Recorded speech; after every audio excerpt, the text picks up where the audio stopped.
This is clearly the most unrealistic thing on my wish list, and of course I will be the surgeon in town.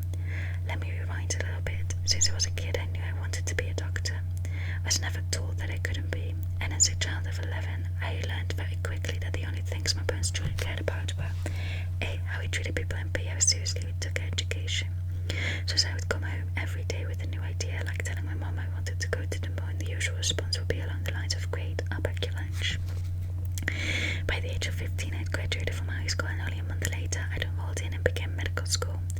My vision was clear. I would have multiple surgical specialty degrees from elite schools and wear a very unique scrub cap that would relax patients but still make them confident in my operating abilities, of course. And I would always have free time despite the whole surgeon thing, because I would live free from the humble entanglements of child rearing and homemaking, and of course I would have the opening montage of every early 2000s romantic comedy and Grey's Anatomy. Everyone who met me would fall madly in love with me. But then in my final year of medical school, the Libyan Revolution broke out, and in an effort to ensure women's inclusion in the nation-building process, I founded a women's rights organization, the Voice of Libyan Women, VLW. I had done my research and knew that there was this window of opportunity where women were around the table dictating security and services, and the foundations of the new state, the long-term inclusion and leadership of women, will be ensured. I finished medical school, and instead of searching for surgical specialties, I created national campaigns, delivered TED Talks, and negotiated global strategies. At almost every turn, I was asked why I got my conviction from, as though I shouldn't have had it in the first place. My confidence wasn't shaking until nearly a year after I had launched VLW. I'd been having coffee with someone I considered a mentor, an older white male who told me in good faith, be very non-threatening, Alaa. Don't freely give your opinions, after I had told him about a heated debate I'd had with a colleague. When I asked what he meant, he elaborated. There are going to be 4 challenges that you're going to come across in your career: your background, Libyan, your faith, visibly Muslim, your gender, woman. Then he said with a laugh, the last one, you're lucky you'll grow out of it, and that's your age. It was the first time I had felt like it didn't matter how hard I worked, how much I applied myself, and that in order for me to succeed, I would have to minimize myself to create comfort for others. For the next few months, I spoke up less, negotiated my point less, not because of his advice, but because for the first time in my life, I wasn't sure if my points or my voice and my suggestions were necessary. Months later, I walked into one of my first high-level meetings. Now, to understand how truly excited I was, I would like you all to imagine you're 21. I am 21. Done. Imagined it. I had spent the days before preparing, and when I walked into the room, I saw my name engraved on a wooden nameplate. That would make me really excited. I took a seat and started pulling out my papers. I had never felt more self-assured, and at that moment, a young woman, an intern, I would say was my age, maybe a year older, approached me and said, sorry, but that is Dr. Murabit's seat, and I hear he is very difficult. She went on to tell me that I should go sit at the back alongside the other support staff. I picked up my notepad and computer and went and sat at the back. Apparently Dr. Murabit is not that difficult if she just goes, be like, oh, okay, I'll just sit at the back. Now, I don't know how many of you relate to this, when you kind of freeze and have an almost out-of-body experience, and then come back up to my seat until my colleagues, noticing I wasn't there, told me to move up to the table. As I sat there in the biggest, most important meeting of my life to date, instead of looking at all the points I'd prepared, I felt a little bit embarrassed and angry, thinking up some awesome rebuttals like, oh, I should have said that. I wanted to find the intern and tell her that she was out of line, but as I was looking around the room at everyone beginning to sit at the table, they were much older, predominantly white and predominantly male. I didn't fit into any of those boxes, and I realized that, well, yes, she shouldn't have made any assumptions. The problem is much larger than one intern. She has been taught by the spaces we all occupy that the experts don't look or sound like me, though they are older, whiter, and male. That moment shifted a lot of things for me. First, it created some clarity in my very foggy brain, unraveling some of the doubt that I'd been building there for months.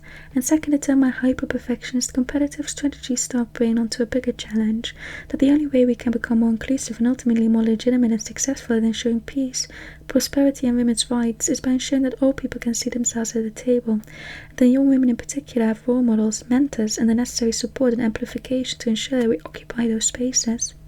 That's the reason I started my own mentorship program, because often we can't be what we can't see. That's not to say that the doubt will disappear, that imposter syndrome isn't real. I expect I will hold on to doubt until my old age, because I will always be those 4 things. I will always be the daughter of parents with accents, Muslim Libyan immigrants who left everything and everyone they loved behind to create a better life for me, and who gave me a name that, despite being only 4 letters, people still try to abbreviate a nickname. How? To like L? Or just A? I will always be the little girl who grew up believing she could make it to the moon, in a world that still debates whether girls should have an education and whether women should have reproductive rights. A world where little girls believe from a young age that boys are naturally more intelligent and capable, but I also know that if we had more women in the room, we could solve a lot more problems. Climate change? The most cost-effective and practical way to combat it are the education of girls and women's reproductive rights. Peace processes? 90% fail within 5 years, but with the inclusion of women, they are 35 times more likely to last 15 years.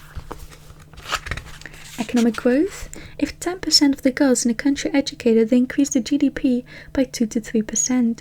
Women then reinvest 90% of their income into their community, as opposed to men who reinvest 35 to 40%, spurring local economic growth and social transformation. And when girls receive an education, they are less likely to marry young, will have fewer kids, and will vaccinate those kids.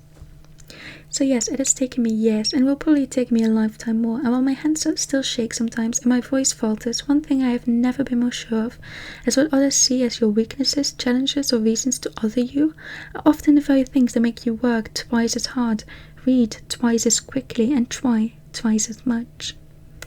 The time, the effort, the faith, the work, the background, the age, the gender, the family, the experiences, the choices, all of it. They are what made me capable, what made me determined, and what made me a leader.